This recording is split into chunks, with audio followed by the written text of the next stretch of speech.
Well, hello there. It's time again to see if I can get this thing working. I have now, this is a small Ricoh camera. That's just an action camera. But I guess you won't see so much action here. But it's, nevertheless, it's an action cam. I am doing this photography talk thing, and it's very much about it's about technique, yes, but it's not so much about gadgets and new things. It's more or less how to use things to get your pictures better, or get your pictures different, I guess. What can you do with pictures that stands out from everything else? The problem today is the digital photography is so good that it's too good. It's so good that it's perfect, and it's perfect in that way that it takes away all the feeling and the heart and the soul of the picture, because it's just digital. It's just ones and zeros, and it's often that you can even be wrong about what picture is a digital photography made by a digital camera, and what is a picture that is actually made by AI. It's called different in Sweden. AI, intelligence, artificial intelligence, and what is the purpose of making a picture that you actually don't know if a computer's made it? I have a great deal of prenumerations on YouTube channels with guys and girls, mostly guys, I guess, that takes pictures, landscape photography pictures, and they're great. They're very skilled photographers, and they're very skilled in what they are doing. But the problem is that their pictures it's like screensavers. It's like you don't actually see any soul in the picture. It's just perfect light, it's perfect condition, perfect color, perfect rendition, perfect waterfalls, perfect skies. Everything is so perfect that if you ask a computer to do things, you will get the same result, more or less. But they are incredibly skilled and talented, and I have to cherish their passion for the photography, for landscape photography. So I guess my what do you call it, channel? Is it called channel? Channel. My channel is a little bit about doing other things, doing something that could make your pictures real, and something that you make your pictures strong and to stand out from this perfect bunch of pictures that you scroll by every day on Facebook or Instagram or wherever you view your pictures. But it's kind of hard to go back. It's all about going back to the 90s, the 80s, the 70s, or even the 50s, 60s, 50s, where very many real pictures were produced. If you ask photographers today, they run around with the Sony A9 and their extremely expensive lenses, zoom lenses from 12 to 600, and they spend an enormous amount of money on computers and gadgets and things. And you ask them, who's your favorite photographer? Oh yeah, I love Henri Cartier-Bresson. Yeah, but he was taking pictures with a box. He didn't have any gadgets worth the name. He had good lenses. Yeah, of course, he was shooting Leica. But it's, I mean, if you compare those lenses that he had that time in the 40s, 50s, whenever, I mean, compared to today's picture, and it's crap. I mean, you have third-party lenses today, like Sigma, Tokina, Tamron, Samyang, Laowa, all those kind of lenses that people were like talking bad about 10, 15, 20 years ago. Today it's like the top notch, and because everything is computerized. I mean, making a lens today is not a guy sits around and polishing glass. It's about programming a computer. I shouldn't say it's easy, because it's probably not. It demands a lot of skills and determinations. But once you get one ready, you just copy and paste and just make 2000 of this one, and then you get the same result.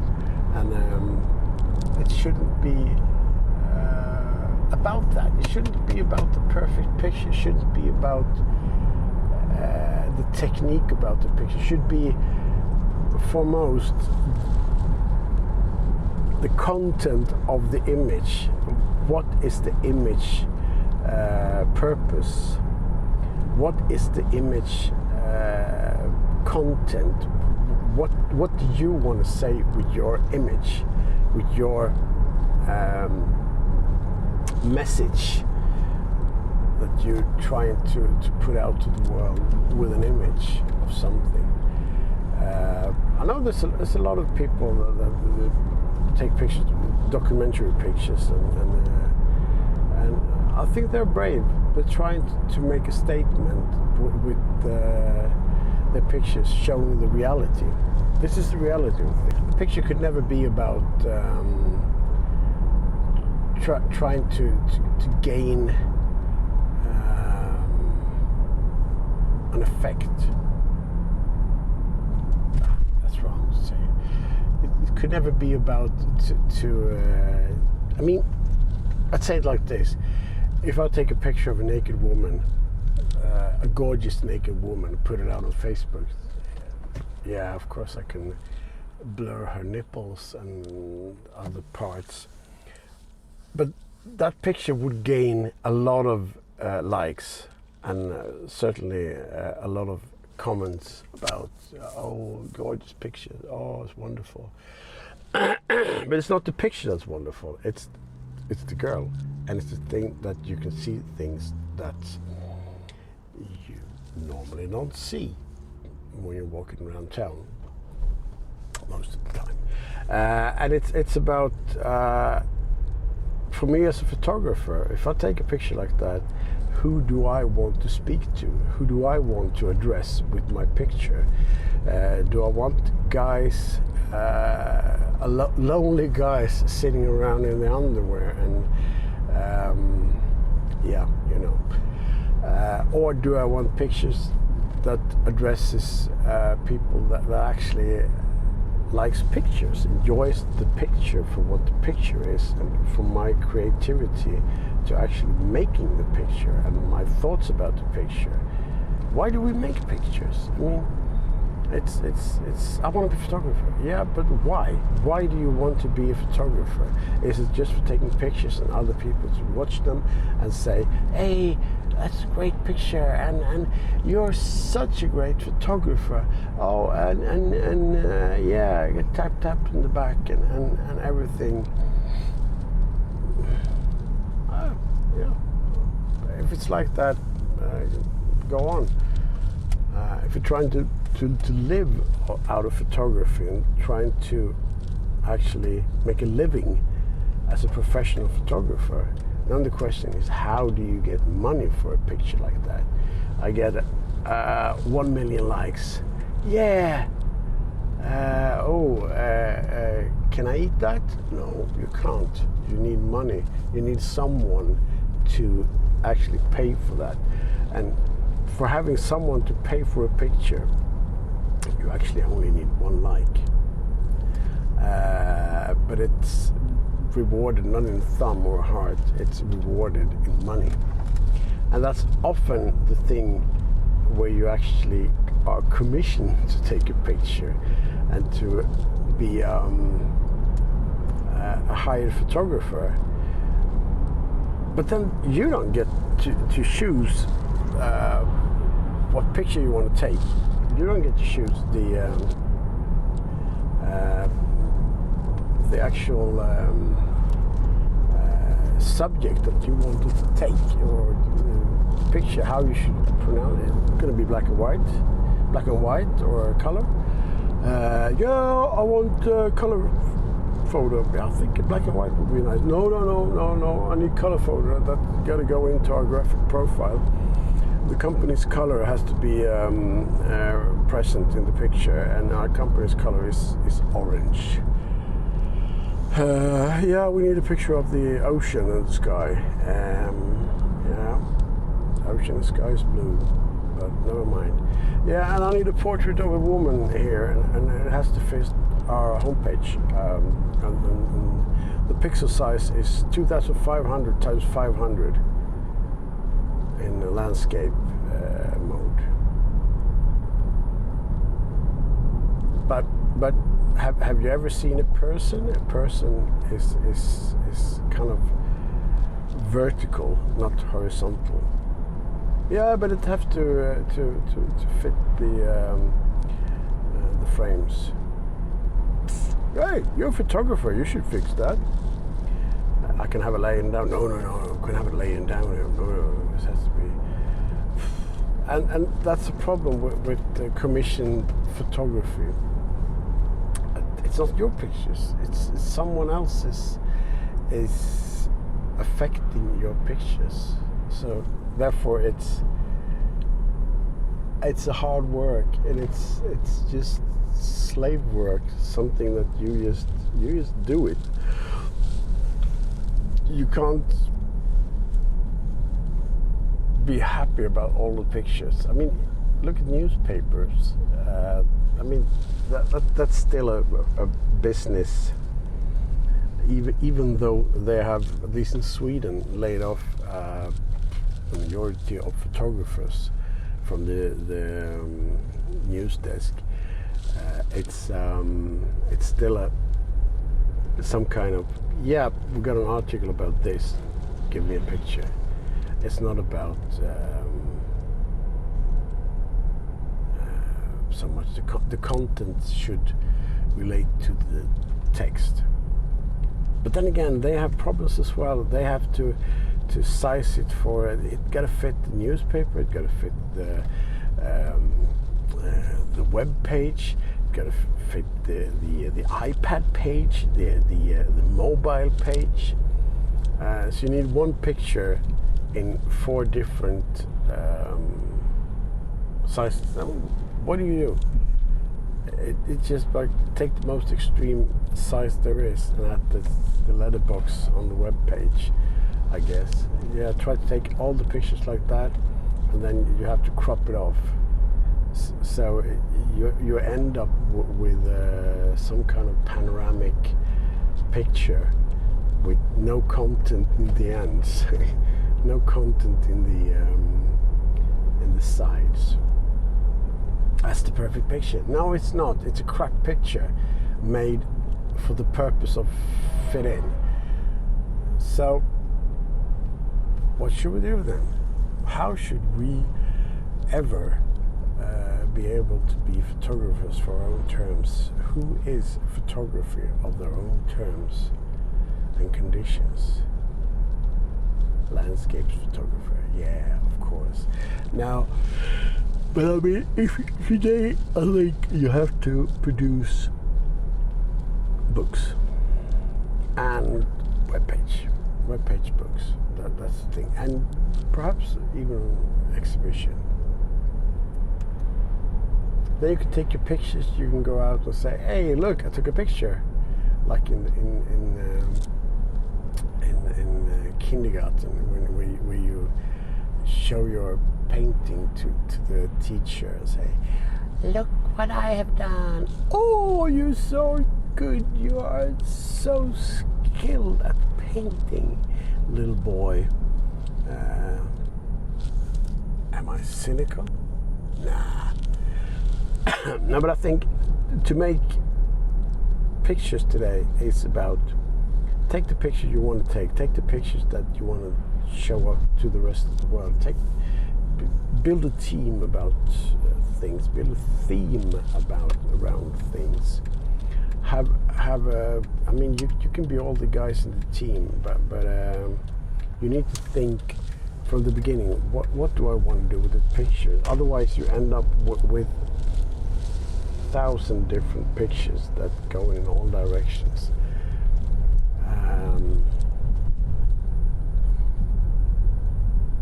And like for instance, for myself, I'm not talking about me. I'm talking about the general business plan of photography. I end up testing things. I end up running around, spending my photography time with testing things. Yeah, I want to try that. I want to try do like this. I want to try to perhaps I could, yeah.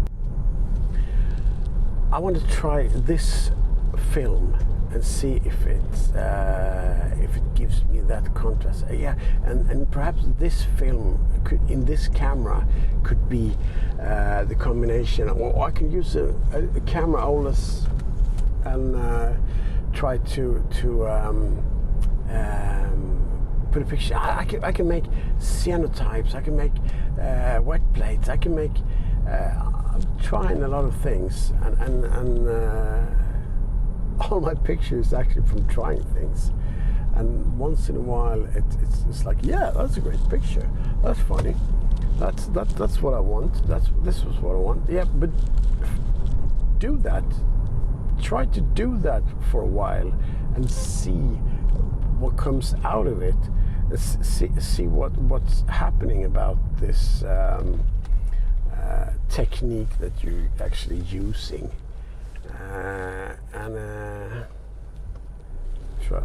Okay. I need to go to the next thing. I need to try another thing. I need to try this and try that, and stop trying things. Stop testing out things. Do things. Do proper things. Do proper photography. Make a decision. I want this camera, I need this film, or this technique, or this filter, or this thing, and then I'm going to do at least 50 pictures with this and trying to master that technique. That's the problem. I don't do that, and I don't know if how others do, but that's my weak point. I always try testing, buying vintage lenses and think, oh, this would be great. Buying different adapter rings for my Fuji GFX camera and trying to adapt old Pentax 6.7 lenses to see what happens. And often it's a fun thing. You never know what happens. I even took an 100-year-old Animan camera, a glass plate 9x12 camera, and took off the back from it and just chunked in my GFX camera and focused it and took a picture. And it actually works, but it's not repeatable. It's not like you can. Yeah, probably could. I don't know. You can hear it. I haven't tried if I can do that. But it's. I think we have to be a little bit consistent about the type of job we're doing, and we need to do books. Start with a book. Of course, you need to pay for the book, but I mean, you can print today. You can print like 10 copies of something, and then you can get it out there and see what people think. And you can even produce a website that connects to the book, or you can have a section on your web page that connects to the book. This is the book. You can buy this book. It's expensive as hell, but I need 1,500 crowns for one book. And it's connected to the web page, and then if people likes it, you can actually, we're gonna have an exhibition and we're gonna sell prints from the books. I think that is the way to do it, because then you can control it. You control everything, and you control the whole sequence, the whole game. Well, I'm home now. Thank you for joining me on my ride home from work today. See you soon.